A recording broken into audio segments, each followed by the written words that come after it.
fursadan uga faa'iideysanayaa inaan ku ballan qaadno si aan mabaadi'dan aan ku ballan qaadno sida markasta la yiraahdo madaxayna aan sare u qaadno cagaheedana dhulka aan ku hayno waad mahadsantiin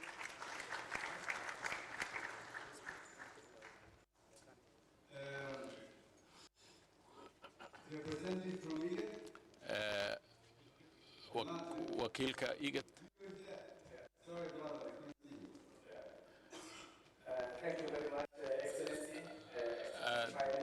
بدو ما أنت مدني رجال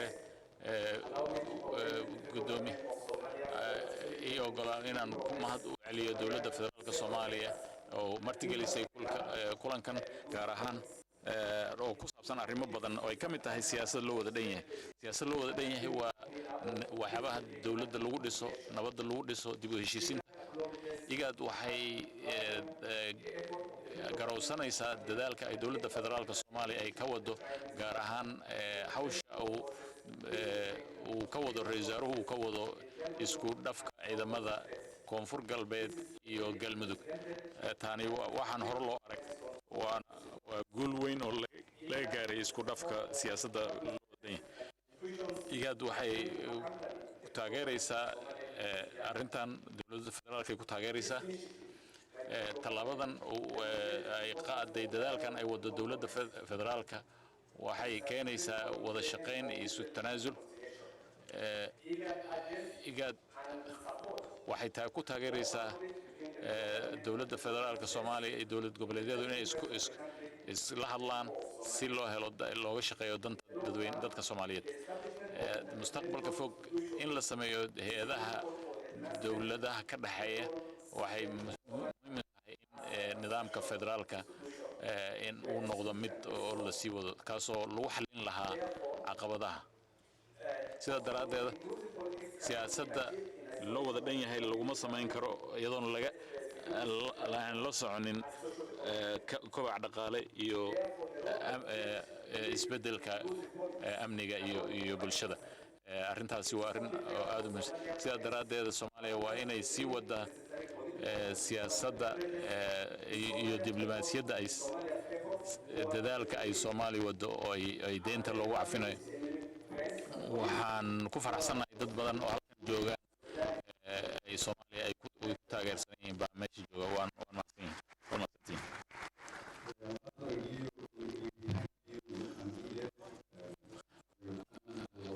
aad baan idinku farxinayaa ambassador ku saabsanay galmudug meel kastaba aad baan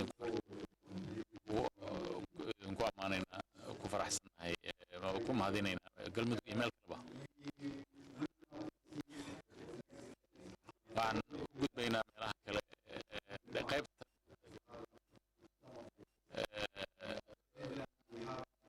qaybta kale kulankan intaan u gudbino aan soo koobaynaa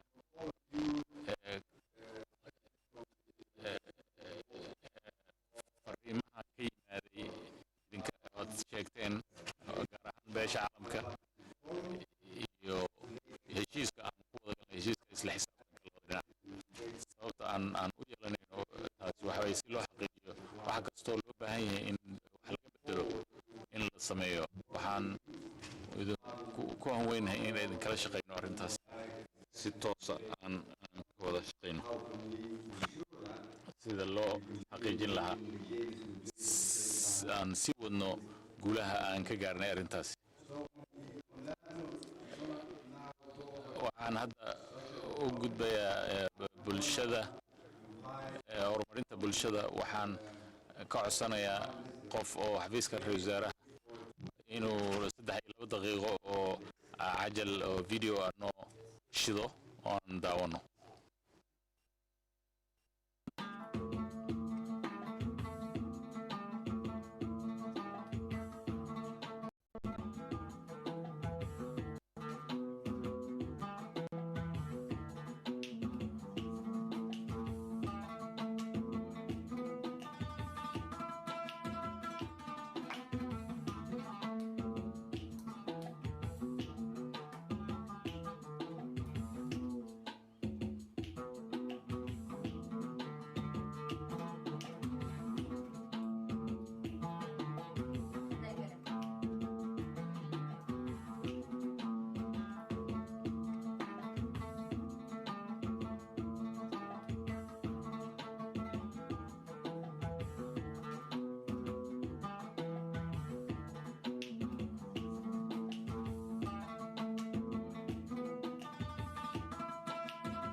waad ku mahadsantihiin filimkan gaaban oo ka hadlaya horumarinta bulshada haddaadan ka warhayn si aadan u garanaynin waa tiyaatarka qaranka iyo through 3 different initiatives. One, the civil servants have been attending to rebuild as a public participation. Second, we thank the business community of Mogadishu who have also contributed to that. And three, we've used a little bit of money from those donors who've invested in the search support, and we also want to recognize them. So these are buildings that are at the heart and the culture of our nation. And when I grew up, or before I left this country, that was the symbol of civilization. And I'm very proud that we could rebuild with our energy and resources and some of the donors' money, which we would like to recognize them. On top of that, you saw we are rebuilding the monuments of our history. They called Hawatako, Daljirka Dahson. We're going also put into how they were. These are some of the changes and services we want to show our people as a symbol of rebuilding, because they want services to be delivered. They want the government to start rebuilding its nation. So since we don't have enough resources, we ask our civil servants, every line ministry, once a week, to report to one of these locations to contribute. Thanks to our business community, who have contributed to more than 55% of the constructions of at least 2 of them. And thanks to the donors who invested in the search support, who have invested $1.5 million also in this. It would have costed a lot of money, but that combination is delivering, and we're going to rebuild this country. So with that introduction, I invite the Minister of Health to deliver her remark on social service sector. Minister Fawzia. Thank you, Excellency Prime Minister Khaira, Excellencies, esteemed participants, Assalamu alaikum wa rahmatullahi wa barakatuh. The social sector roadmap is an effort of different ministers and agencies working in the social sector to rebuild the country's social services. The sector has developed this roadmap, which is multi-sectoral coordination platform with agreed upon and attainable milestones. Thank you. With agreed upon and attainable milestones with clear timeline. It lays down a foundation to establishing a formidable government-led reform on social services delivery. One way to build confidence in people is to show that the government's first and foremost priority is to provide basic services such as health, education, water and sanitation to the population at large. We are aware of the fact that sustainable provision of quality services is central to the country's poverty reduction strategy, security, politics. Main components of this roadmap are to provide affordable and accessible basic services like health, education, clean water, and electricity. By the way, those are basic human rights. To build knowledge skills and creation of employment opportunities for Somalis, particularly for youth, provide durable solution for internally displaced persons, to create awareness and sensitization of citizens on national issues that relate to religion, nationality, and human rights, develop policies, strategies, and regulations for enhancement of social services. The roadmap addresses the need to improve the delivery of essential services for all Somalis while targeting highly disadvantaged groups. Indeed, the government has made commendable efforts by increasing revenue for social service, strengthening public service delivery capacity, operationalizing national hospitals and schools, enhancing governance and accountability. The social sector roadmap has set plans that address the sector's challenges while building towards addressing institutional funding and capacity challenges, policies, legislation, regulations, and standards to oversee the provision of quality health services and increase access to a standard essential health services package that have been established. National referral hospitals have been operationalized and 75 health training centers have been reopened across the country. A specific universal health coverage roadmap has been developed recently for the country. The government has also set the agenda towards achieving Sustainable Development Goals, Goal 4, and it's working on ensuring the provision of inclusive and equitable quality education and training opportunities that promote lifelong prospects for all. The roadmap has put education as a key need for the people of Somalia, and currently a decentralized education system is being operationalized by the Federal Ministry of Education.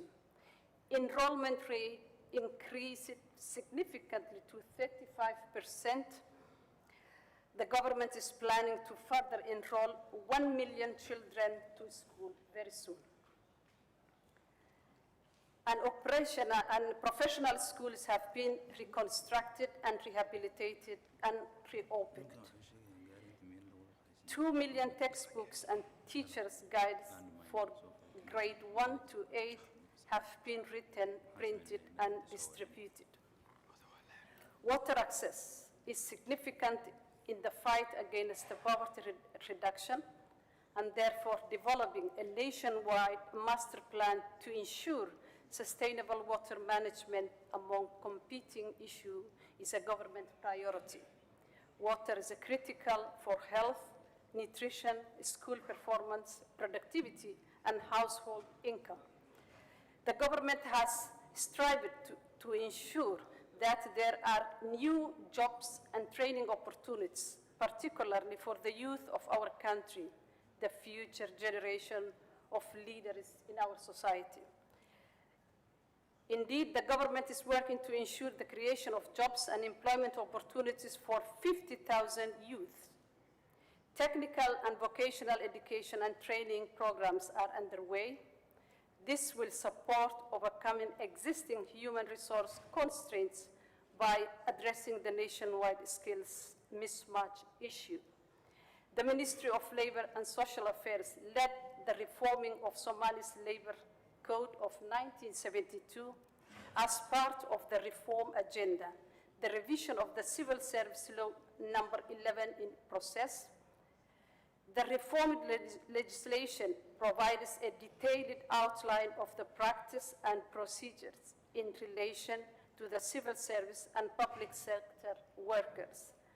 The government has formulated and endorsed a comprehensive social protection policy for Somalia to tackle inequality in the country, and will further curb protracted intergenerational poverty transmission. The government has also worked to establish a durable solutions secretariat, and additionally, it has also approved a national policy on refugee returnees and IDPs to focus on some of the most vulnerable people in our society. I thank you all. Thank you, Mr. Fousia. Can I invite now President Haf?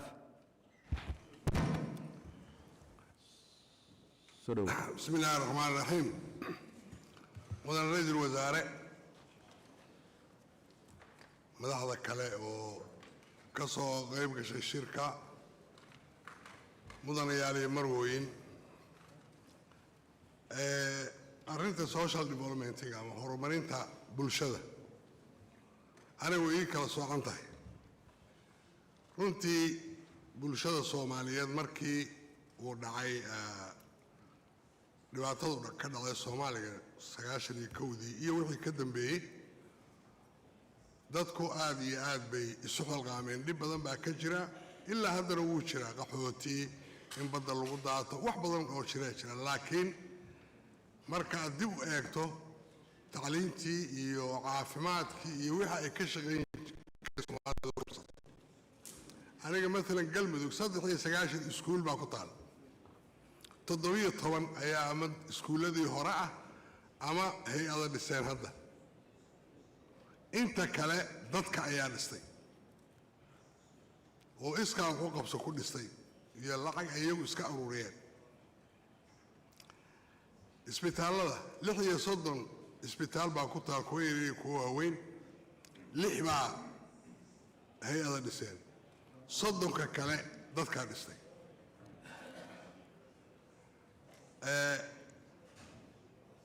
waxaa loo baahan yahay marka dadka si looga shaqaysiiyo ummadda baagamuudada aad bay u badan tahay 75% dadka dhalinyarada ahaa haddii ay shaqo waayaan waa dhibaato in shaqo loo abuuro ayaa loo baahan yahay shaqo abuurkii waxa ugu weyn oo hortaagan waa lack of energy yacni koronto la'aan ama quwad la'aan waaye warshad lama samayn karo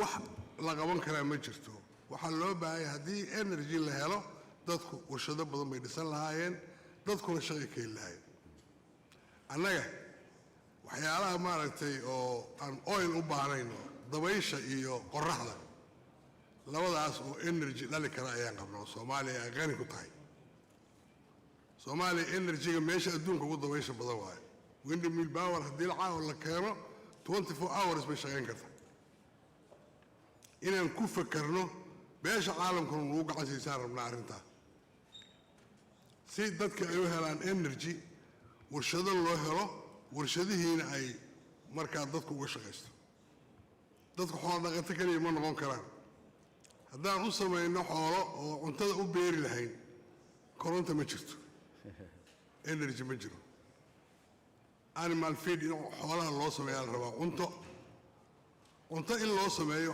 awood bay u baahanta haddii ceel la qodo power buu u baahan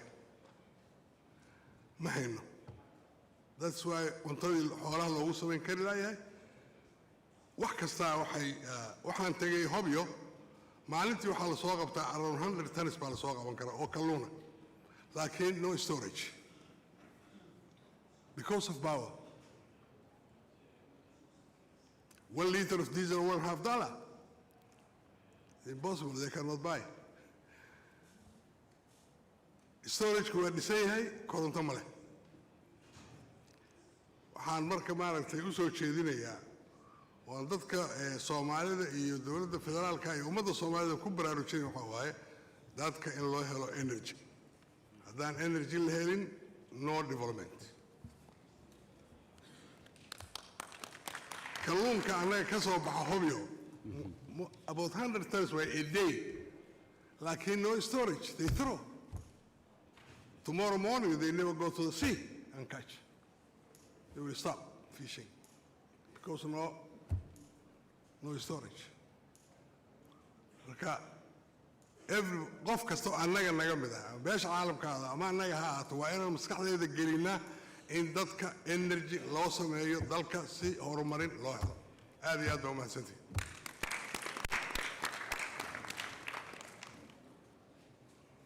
Thank you very much, President Haas, for that important remark. I would like to now call, no one is from the EU here. Yeah, Hans. Thanks a lot, Mr. Prime Minister. Yes. Yesterday I had 4 minutes. Today I think I have 1 minute, so I will try to be very, very brief. But first of all, I would like to congratulate the government and also the regional presidents for the progress that has been made and has indeed just been outlined by the Minister of Health.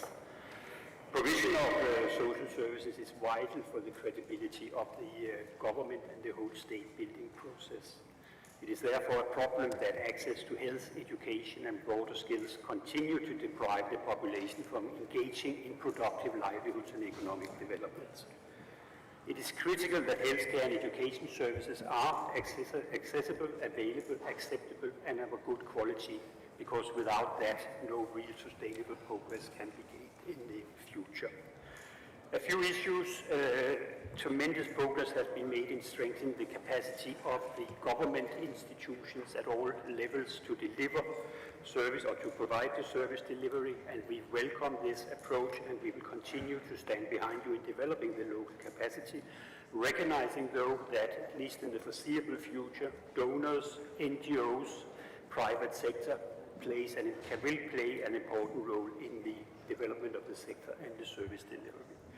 I think we all agree that domestic resource mobilization is absolutely key, and we have spoken enough about that so far, so I don't need to go there. It is important, as we have discussed both yesterday and today, to recognize the importance of human rights and the rule of law in social development.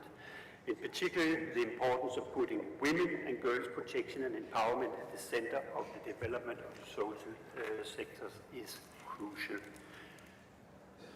In the spirit of leaving no one behind, addressing the needs of the around 2.6 million IDP is also central to Somalia's development, and we have just listened to the Minister's presentation of the measures that are being taken, and we continue to support you in addressing this most complex humanitarian and development situations, which is probably the most complex in the world.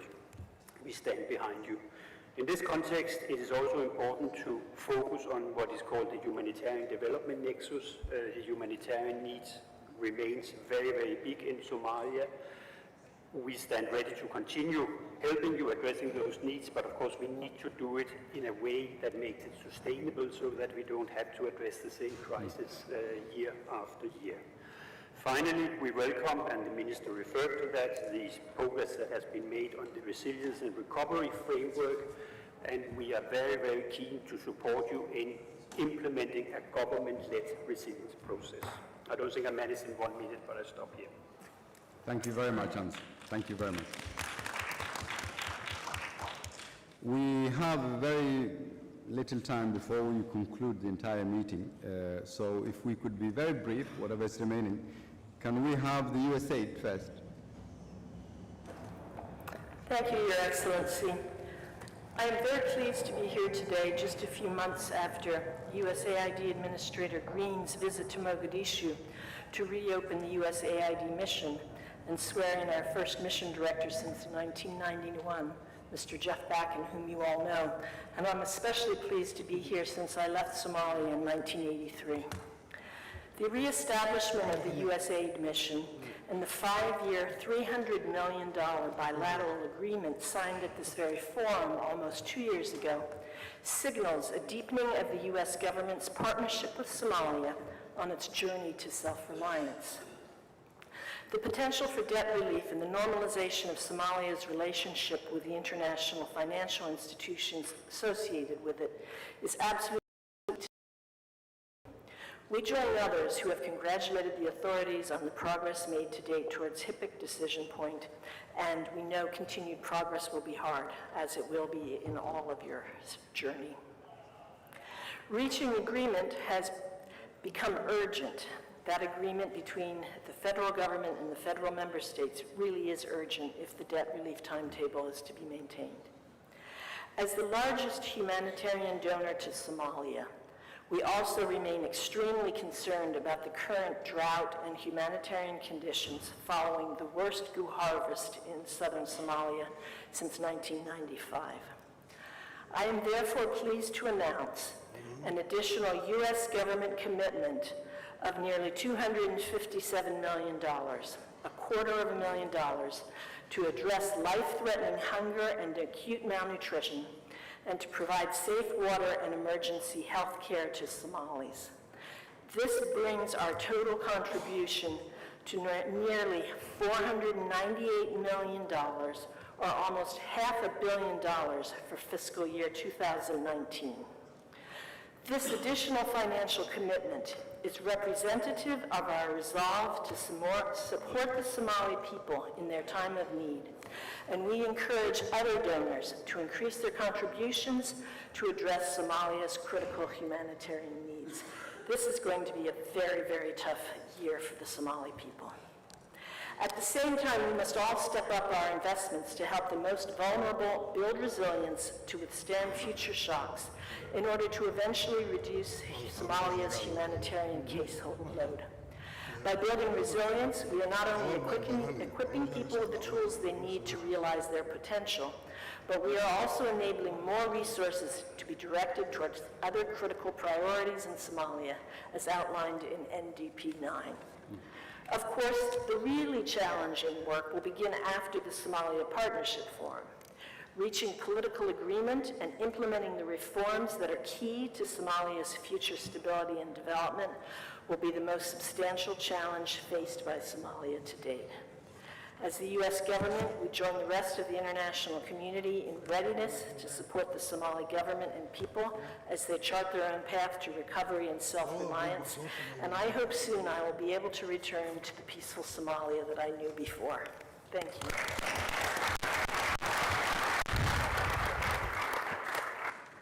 Thank you very much for the good news. Come back again. Can we ask DFID now and see if they can match these numbers?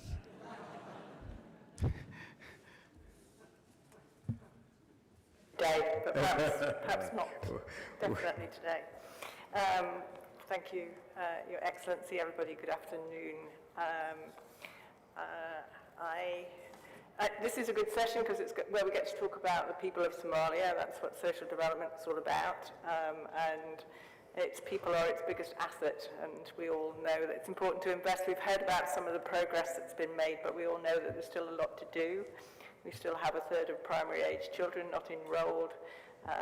We still have over 1 million children malnourished, and women take massive risks in childbirth, risks that I don't think many of us would be prepared to take. So we are very keen to support that. We also know that a third of Somalis need humanitarian assistance and protection, and the numbers of internally displaced remaining very high. We could easily be overwhelmed by those statistics, but we can't do that.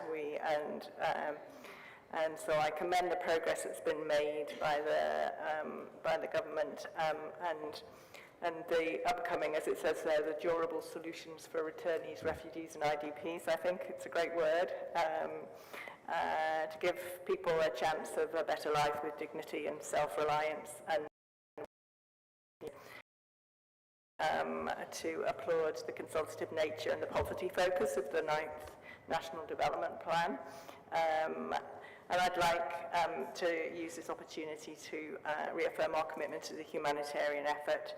We recently increased our humanitarian program for this year by 30 million to help with the current situation. That brings our total new programming since 2017, moving forward to 250 million over, that's not just this year, that's over several years, just to be fully transparent about that.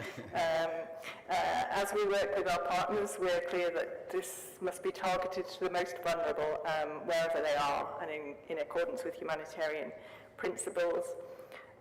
We want to break the cycle of dependence on humanitarian aid, so this work goes alongside an increasing emphasis on building resilience. We have heard how resilient the Somalian people are, and we want to carry on building that resilience. We also want to work with the government to ensure that our partners, including our non-government partners, are able to operate and deliver, and keen to work with government to address the bottlenecks and some of the security impediments that get in the way of that vital work. So we're committed to work with line ministries and the social sectors to have the systems, including the fiscal systems, and the World Bank, to build systems so that the government can provide for its citizens, and also look at the role that the private sector can play in equitable service delivery. And that's why we're championing and other resources begin to build. They go to the right things at the right time with the right result for all of Somalia's people. Thank you very much. Thank you. Finland.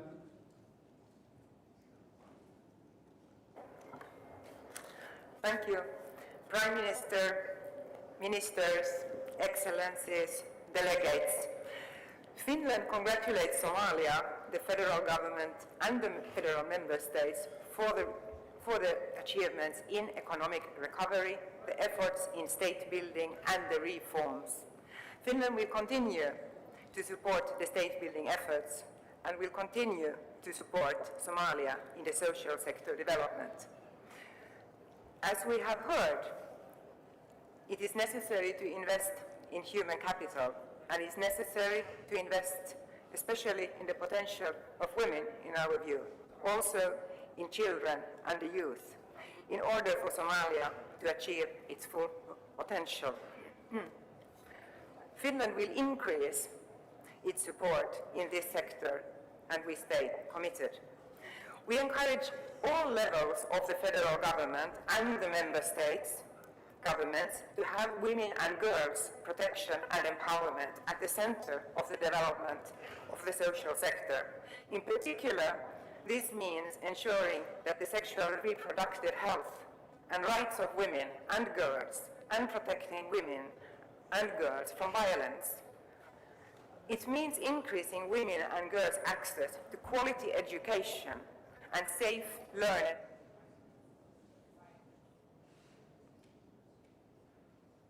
It means women's participation in decision-making.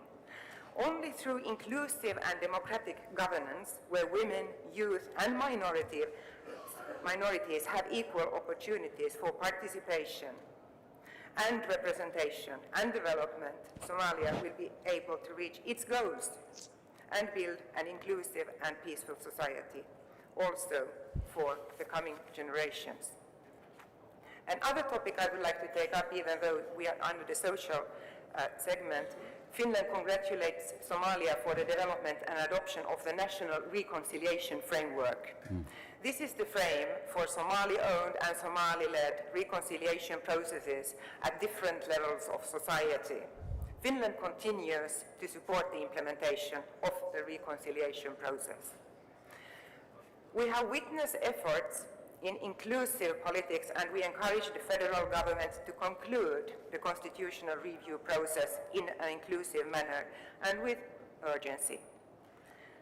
Finland will continue working hand in hand with Somalia, also by providing crisis management professionals, supporting civil society organizations, providing humanitarian support, and facilitating evolving business cooperation. To conclude, we remain fully committed to support state building process, to stable Somalia based on the rule of law, democracy, and respect for human rights, where all people, men and women, can live in peace and dignity. Thank you. Thank you very much for these encouraging words. As we conclude this sector, I can see I have still some names on the list. Canada is on the list here. Thank you, Excellency, Prime Minister. Excellencies, distinguished guests, ladies and gentlemen, good afternoon. Canada would first like to thank partners for the hard work undertaken to host constructive discussions on Somalia's progress, both here and last week at the United Nations General Assembly. These open discussions and partnerships are crucial to achieving peace, security, and economic development in Somalia. Canada commends the Federal Government of Somalia and federal member states for progress made in rebuilding. We also recognize that there are both challenges and opportunities ahead. It is Canada's view that the path to peace, stability, and economic prosperity in Somalia requires an inclusive approach to federalism where all parties can be heard and there can be active cooperation with international partners, including states and the United Nations, towards a common vision. To these ends, we're enhancing our international assistance in Somalia, working in partnership with government, civil society, and international organizations. We continue to be a consistent contributor to humanitarian operations and are pleased to confirm that we have also begun providing longer-term development assistance. Canada believes that peace and development will not be achieved without the full and equal participation of women and girls in all spheres of life, and that this participation is dependent on improved access to quality education and health care, including maternal health and family planning. In this respect, and as part of our commitment to the G7 Charlevoix Declaration, Canada is working to provide marginalized girls in rural and remote areas of Somalia with improved educational opportunities. I would also like to highlight the opportunities ahead for the democratic inclusion of all Somalis and for equitable social development. The first are the upcoming national elections, for which we take note of the launch of Somalia's Women's Charter in March 2009, which calls for 50% representation of women in government and socio-economic sectors in Somalia, and we hope that this ambition is reflected in the new electoral law. The second is the opportunity for debt relief and access to new sources of development finance. Canada, along with other Paris Club members, remains committed to the HIPC framework. We commend the continued progress made by Somali authorities and encourage the federal government and member states to continue to work together closely to fulfill the conditions required for a HIPC decision point. Once again, I would like to offer thanks to all those involved in preparing this forum, including the drafting of the Mutual Accountability Framework. We look forward to working with you all to continue our dialogue under this framework and actively contribute to Somalia's work to implement the 9th National Development Plan. On a final note, I would like to acknowledge the fine work and dedication of my fellow Canadian, George Conway, in both UNDP and UNSOM as he comes to the conclusion of his assignment in the coming days. Thank you, George.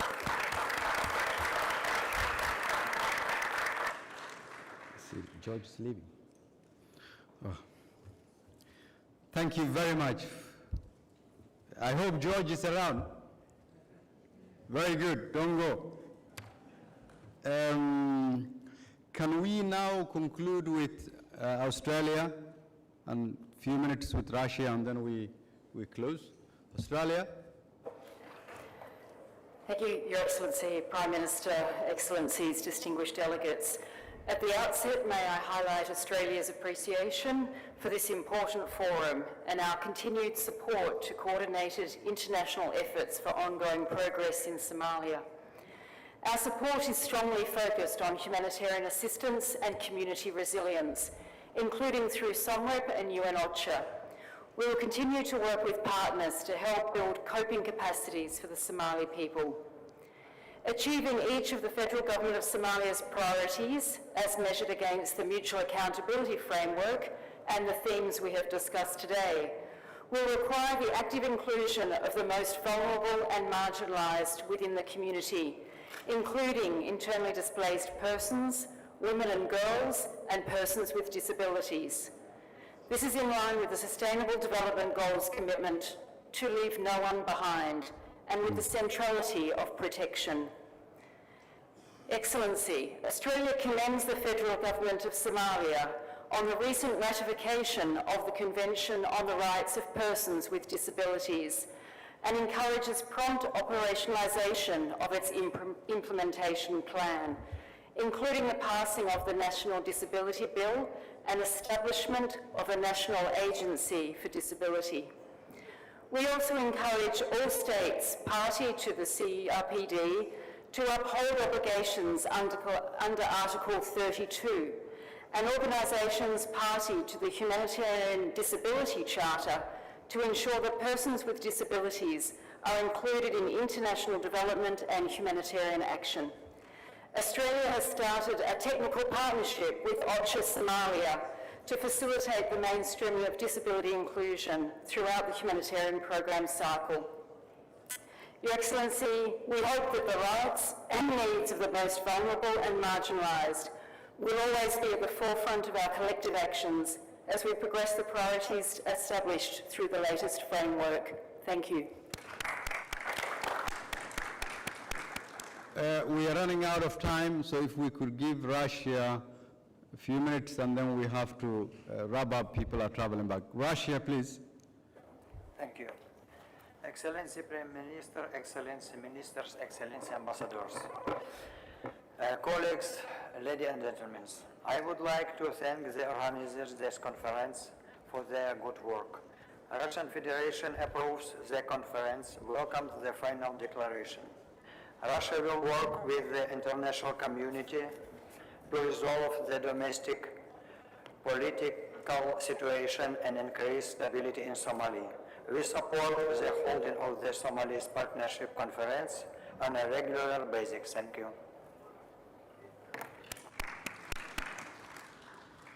Thank you very much. We have now a few minutes and we have to go through the communique and do some closing, and I know people have to travel back.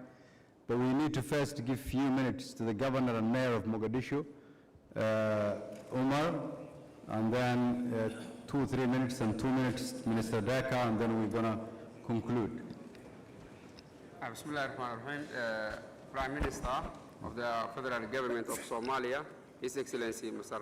Hassan Ali Khaireh, Special Representative of UN to Somalia, His Excellency Mr. James Iswan, Head of African Union Mission to Somalia, His Excellency Mr. Francisco Madera,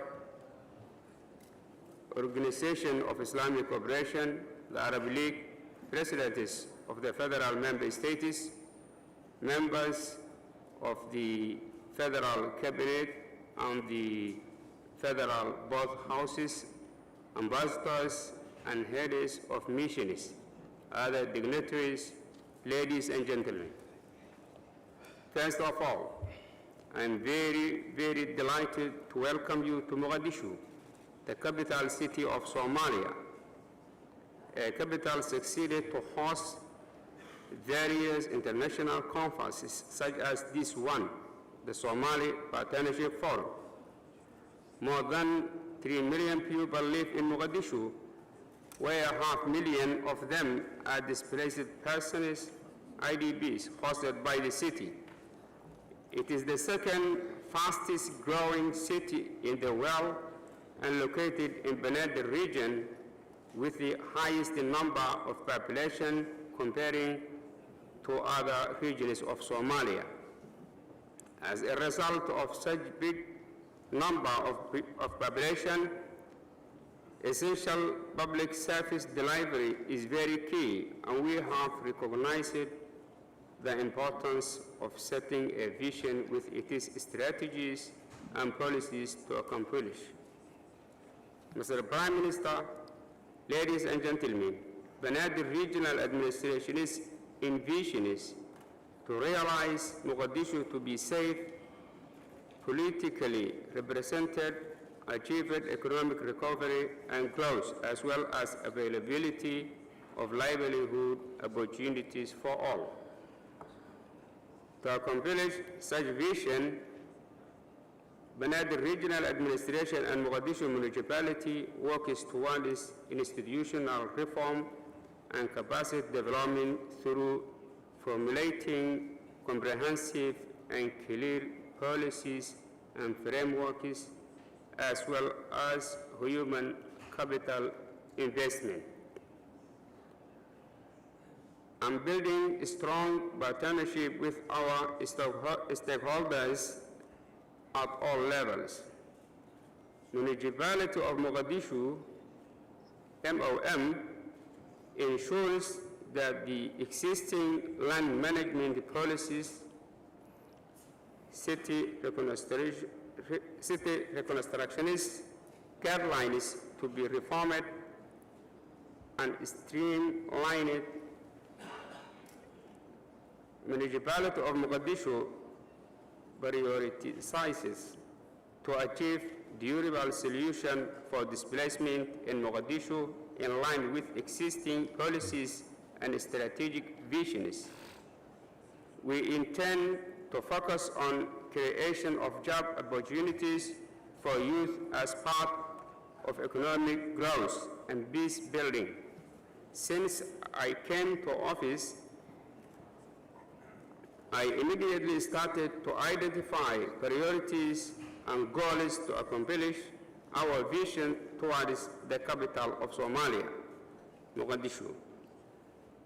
In line with the 9 National Development Plan, we came up with 6 basic pillars plan, namely security and justice, social service delivery, inclusive politics, institutional capacity development, economic and infrastructure development, environmental protection, that means hygiene and waste management.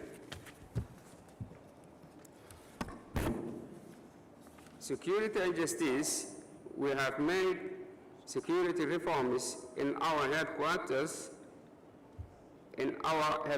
office to ensure safety and to receive the image and the trust by the Somali people and the federal leaders and the international community in our office. New security standard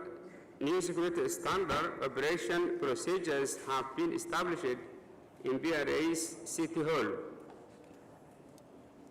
We are working on security improvement in Mogadishu, cooperating with the security agencies to respond to the concerns by the citizens living in Mogadishu towards roadblocks as a result of this.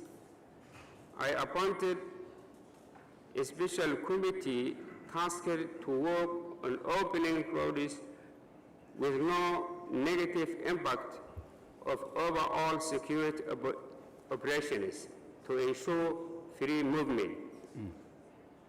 Economic recovery and service delivery for all, implementing national security at the Jeddah, we are going to operationalize the Banadil Regional Security Council, where security strategies and operations will be established, and how the security agencies, district commissioners, and the citizens can jointly work together. We are also working on the implementation of Mogadishu Neighborhood Watch Program and civic education to act towards countering violent extremism through creation jobs for youth and other business opportunities. As Banat Regional Administration, we intend to further improve our collaboration with the judicial sector at all levels, at regional and district levels, to address injustice of land dispute. We are committed to give support and enforcement for those seeking justice in this field. We uphold the motto of no one is above the law.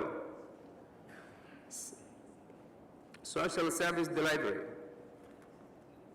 Under this bill, we intend to improve primary public health care for mother and children, improve primary education in all 17 districts, achieve durable solution for displacement in Mogadishu, advance emergency services to all 17 districts, and for the big community markets in Mogadishu. Inclusive politics. As part of our vision, we intend to work towards determining Mogadishu political status in line with the Somali Professional Constitution, and working with the relevant agencies. Establishing district and regional council, undertaking civic education campaigns on good governance, elections, and social accountability. In institutional capacity development, we focus to improve the capacity of the institution by building the capacity of the human capital, establishing effective and transparent public financial management systems, empowering the internal audit office, and also working closely with the Federal Audit Office to ensure transparency and proper use of public wealth. Thank you. Economic and infrastructure development.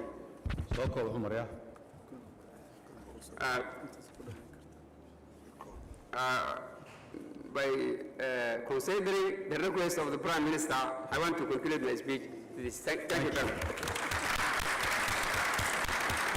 Thank you, Omar. Thank you very much. He is the governor and a mayor of a population of over 3 million, and he has the most difficult job. And I hope all the donors will give him all the necessary support. It shows that he has taken the government's roadmaps, adopted into Banadir administration on all levels.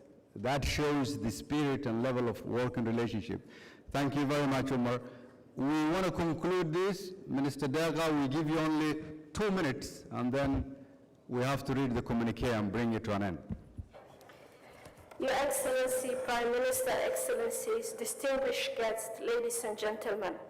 As yesterday's session, we examined the partnership principles in terms of what they are, what they entail, and their evolution in the framework of the Somali Compact New Deal, and our collective engagement with them in the course of translating the mutually agreed focus areas for development aid. As government, we expressed our unqualified commitment in adhering to the principles as outlined in the Mutual Accountability Framework. I wish to restate that commitment in today's session.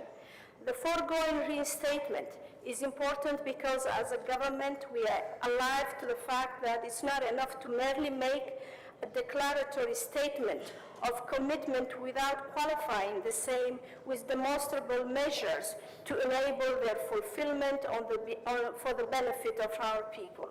I will therefore give a brief elaboration to demonstrate our commitment by setting out some of the deliberate measures we have taken to put in place an enabling framework. The enabling measures and the gain I'm sharing today are by no means exhaustive. Your Excellencies, in terms of the demonstrable commitment to the partnership principles, the emerging consensus, a lot has been said about the Somali ownership and alignment and the use of the country's system. So let me focus on the new entry in the map, that is on human rights and gender. We have affirmed the centrality of human rights in the observance of the partnership principles. To demonstrate this, the federal government has facilitated reintegration of Somalia into the regional international human rights community and system. A major milestone in this regard was the election of Somalia to the membership of the United Nations Human Rights Council. 1 year ago today, 2nd of October 2018, Somalia has acceded to and ratified the UN Convention on the Rights of Persons with Disabilities. Measures have also put in place to reduce the 35 years backlog on our reporting obligations. We have adopted a human rights-based approach and gender mainstreaming as a governance and development planning tools. In March 2019, the Federal Government of Somalia facilitated the first Somali Women's National Convention, at which the Somali Women's Charter and Strategic Action Plan were adopted. Thank you, Dara. 1 minute. You have 30 seconds. Okay. So On environment and climate change, we share in the acceptance that environmental justice is an important aspect of societal posterity for the benefit of generations coming after us. However, I would like to highlight that climate change affects different segments of society differently, especially women, children, persons with disabilities, and other vulnerable groups. Climate change is also a source for potential conflict, premises, and competition of scarce resources. I thank you. Thank you, Doctor. Thank you very much for. I'm sorry not to be rude, but we have a few minutes and we have to have the communication adopted and agreed upon before we conclude. So who has the communique? Please. Minister, can we read the communique? Has all donors received? Here's the communique. Somalia and its international partners met in Mogadishu on 1st to 2nd October 2019. A few minutes to adopt the communique, if you can listen. For the Somalia Partnership Forum. The participants took stock of the progress made since the previous SPF in July 2018 and agreed priority actions to address the remaining challenges together. International partners recognized Somalia's achievements and commended the leadership of the Federal Government of Somalia for the significant progress in implementing reforms, including improved public financial management and revenue generation, consultations on a new national development plan, extensive security reforms, successful operations to retake and stabilize territory previously held by Al-Shabaab, increased delivery of social services, and progress towards local reconciliation in some areas. At the same time, a number of challenges remain, including the need to generate jobs and economic growth, continue the fight against Al-Shabaab, respond to humanitarian crises, and build resilience, lay foundations for inclusive politics, and strengthen respect for the rights, participation, and representation of women and minorities. If you speak a bit louder so that everyone hears, Minister. Somalia and its international partners agreed on a mutual accountability framework to narrow their joint focus to priority areas for action and resources in order to achieve key priority outcomes before December 2020. International partners noted that despite advances on a number of key priorities, strengthened political cooperation between the FGS and some federal member states would have accelerated progress. Somalia's leaders agreed that such cooperation is critical in order to make further progress on political, security, and economic reforms, and that this will require the strong personal commitment of all FGS and FMS leaders. Somalia is committed to successfully conclude current security operations, undertake further operations against Al-Shabaab, and complete priority reforms of security, justice, and human rights institutions.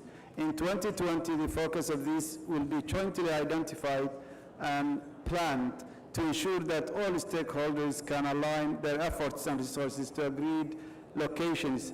International partners are committed to support the generation of human rights compliant security forces, the stabilization of newly recovered areas, including access to justice, and key reform processes, including human resources and payroll reform of the Somali security forces.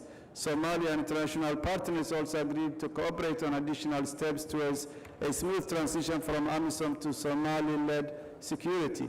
Joint steps will also be taken led by the FGS to secure the federal electoral process and strengthen security in Mogadishu.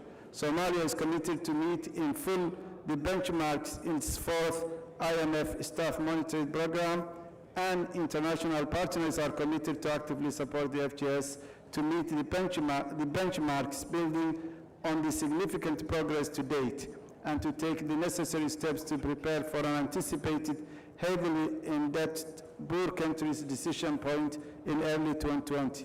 International partners welcomed the recent workshop in Addis Ababa on the debt relief process and encouraged the FGS and FMS to continue their efforts at a political level to develop and strengthen intergovernmental fiscal frameworks. In order to ensure that federal one-person, one-vote elections are held in late 2020, early 2021, the executive and legislative are committed to adopt an electoral law by December 2019. Somalia is committed to complete the constitutional review by June 2020 and adopt an amended federal constitution, establish the Constitutional Court and the Judicial Service Commission, continue the national reconciliation process, and ensure the participation of all sectors of society, including women, in political decision-making. International partners agreed to promote dialogue and political engagement and to mobilize resources to supplement government financing following adoption of the priority legislation to support these processes and to help Somalia to meet the timetable for preparations. Somalia is committed to prioritize youth empowerment and employment generation to build resilience through social protection, achieve durable solutions for refugees, returnees, and internally displaced persons in full respect for humanitarian principles and international human rights law, and increase social service delivery. This includes better aligning development assistance with National Development Plan 9 priorities, strengthening the government's ability to deliver services to the population, and enhancing government legitimacy. International partners agreed to support these priorities, in particular by reducing the remaining financing gap for the 2019 Humanitarian Response Plan. Somali and international partners agreed to prioritize joint action on water management, private sector development, trade, and regional integration and improvement of infrastructure services. The FGS intends to establish a national approach to address the impact of climate change on public policy and enact legislation to foster growth and generate employment.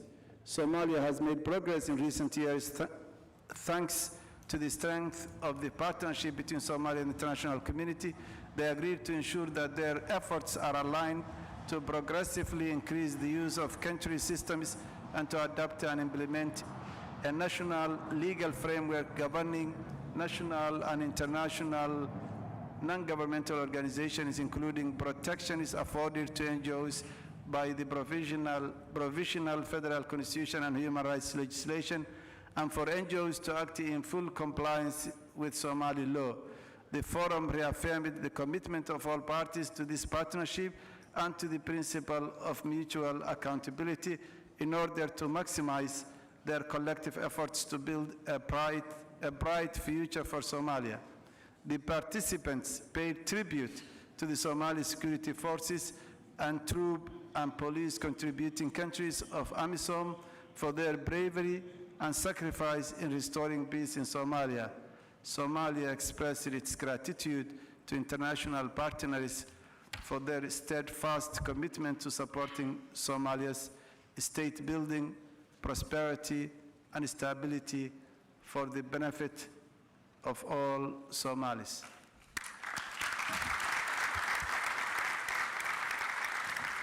So may I officially request if the communiqué can be endorsed by everyone in the room. I have 29 counties endorsed and the entire government on this side. And with that note, I think we are edging towards the end. I'm sorry that we've kept you half an hour over, but I think it has been a very good day, 2 days. I would like to begin by thanking you all for dedicating the time to come to Mogadishu and participate in this forum. We are very proud to host this forum in Somalia, and we believe your active participation keeps the Somali flame alive. We will also sincerely appreciate all the feedback we've received over the past 2 days. It has been healthy debate, as we have debated the progress and challenges of the past and the priorities for next year. I would like to thank all the international partners and encourage them to further take part of the debate as we continue formation of this nation and to strive for making irreversible gains. I would like to recognize the team spirit between the Federal Government of Somalia and the UN organizers in ensuring we host a successful forum. One of the changes that took place is this forum itself and where we are seated. 2 years ago, we didn't have that capacity. We thank you, Jim, for your leadership. I began with the United Nations for all the support. The Ministry of Foreign Affairs in delivering their mandate have also been outstanding. The Office of the President and our security personnel, and finally my team. The Office of the Prime Minister, who really bear the most of the brunt, and the staff in the coordination unit who have been working tirelessly. We're very, very grateful. You make me proud. I know I am not easy to please.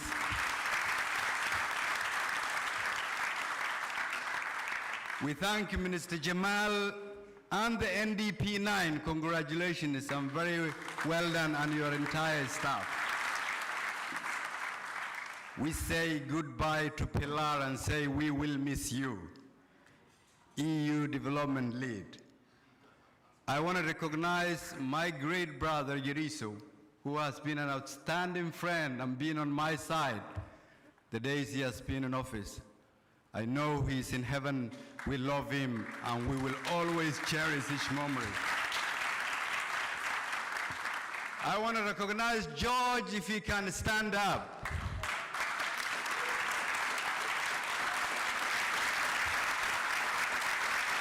I came to know George before I even met him. Everyone will come to my office and they will say, "Do you know George?"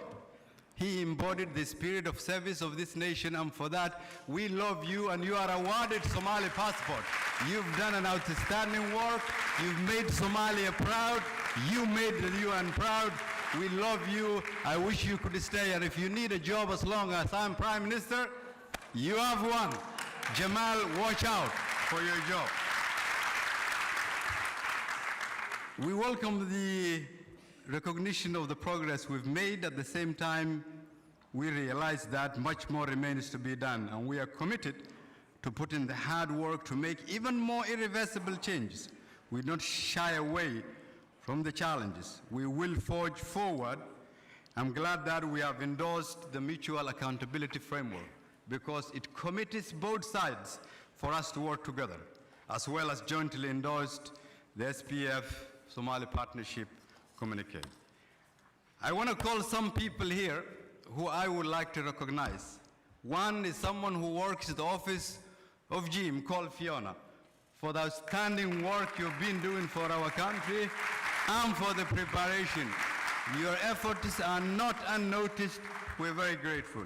I'm going to call a young girl in my office called Hanan, who hasn't slept for many nights, who is one of the unsung heroes who people know. And of course, I will thank my Chief of Staff, and what would I do here without support of Samira? Thank you very much. We are committed to work with you. This has been a fruitful. Thank you very much.